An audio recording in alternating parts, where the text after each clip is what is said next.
Mes interminables salutations à tous. Le chef de la diplomatie ukrainienne, Andriy Sybiga, a très récemment effectué une tournée arabo-africaine dans des pays arabes et africains, dont l'Oman, l'Angola, l'Égypte et l'Afrique du Sud. Beaucoup se sont demandé pourquoi le chef de la diplomatie ukrainienne ne s'est pas rendu dans les pays d'Afrique de l'Ouest, notamment des pays où l'Ukraine a récemment ouvert des ambassades. Moi, je parle de la Côte d'Ivoire, je parle du Sénégal, je parle de la Mauritanie et bien d'autres pays. Voyez-vous, le constat qui se dégage depuis un certain temps sur le continent africain est clair.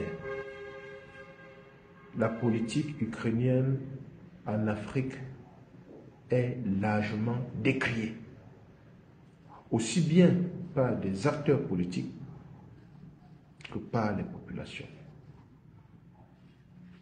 Je ne vous apprends rien, vous le savez mieux que moi, que l'Ukraine a fait au cours de ces derniers mois une très mauvaise presse en Afrique. Si je parle de cela, c'est justement en raison d'un certain nombre de faits qui ont été soigneusement archivés relativement à cette mauvaise presse que l'Ukraine a eu à faire en Afrique au cours de ces derniers mois. Je vous prends quelques exemples. Tenez, les informations recoupées et soigneusement archivées font état de ce que l'ambassadeur ukrainien au Sénégal a tout récemment soutenu, acclamé, ovationné, sinon même participé à l'attaque qui a coûté la vie à de nombreux soldats maliens à Tinzouaten. Ce que je vous dis est soigneusement archivé et vous le savez mieux que moi.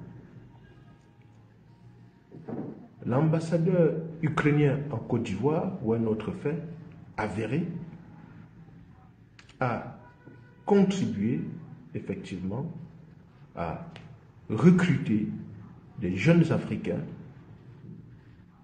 pour les envoyer sur le front ukrainien pour participer à cette sale guerre qu'elle mène contre la Russie.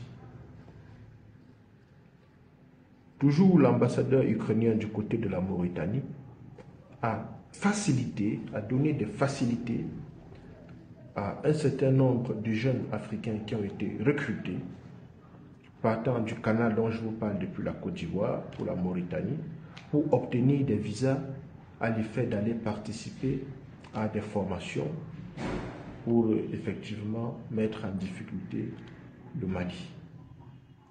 Et non seulement le Mali, l'AES de manière globale, que ce soit au Niger, que ce soit au Burkina Faso, que ce soit au Mali, toutes ces actions subversives contre ces trois États que je viens de citer qui ont décidé de s'affranchir en mettant de côté un certain nombre de puissances sont aujourd'hui victimes de leur courage, de leur détermination et de cette envie de sortir du giron de la France-Afrique et de tout ce qui va avec en termes de financement du terrorisme, en termes de tout ce que vous savez.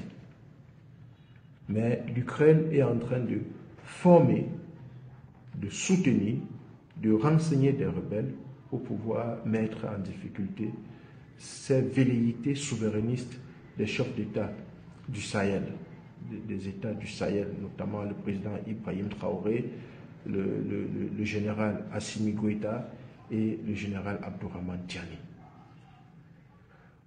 Mais ce que je veux vous dire, c'est que cette affaire ou ces faits donc, que je viens d'évoquer ont participé vraiment à faire accroître sur le continent africain, notamment en Afrique de l'Ouest, le sentiment anti-ukrainien qui ne cesse d'accroître, notamment au Sénégal, après le scandale que je vous ai cité avec l'ambassadeur à Dakar, et tout, et tout, et tout. Les populations sont désormais déterminées, y compris certains dirigeants qui n'osent pas se prononcer en raison de l'actualité géopolitique internationale, qui ont d'ores et déjà tourné le dos à l'Ukraine. Et je pense qu'avec la pression que nous mettons, les informations que nous donnons, la sensibilisation que nous faisons à travers les réseaux sociaux, je pense que ce sentiment va aller croissant et cette politique meurtrière que l'Ukraine a en Afrique va finir par s'estomper. Je vous prie de faire passer ce message.